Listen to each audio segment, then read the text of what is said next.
Izrade trodimenzionalni kompjuterski model laboratorije na Long Islandu. Za novogodišnju čaroliju, po svemu sudeći ove godine, pobrinulo se 20 studenta i profesora Elektronskog fakulteta u Nišu, koji su uspeli da virtualno dočaraju svet u kome je Nikola Tesla stvarao pre 200 godina.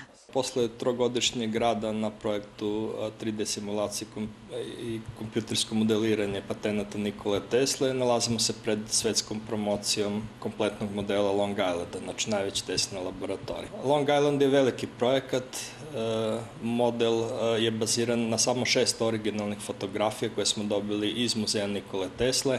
Virtualna animacija laboratorije i pronalazaka, među kojima je i čuveni Teslin brodić, napravljene uz pomoć najsavremenije računarske opreme, primjenom napredne 3D tehnologije za kretanje kroz prostor u realnom vremenu. Prednost ove tehnologije je u tome zato što možemo da se krećemo kroz samu scenu, kroz realno vreme i da se gledamo prostor maltene iz očiju Tesla.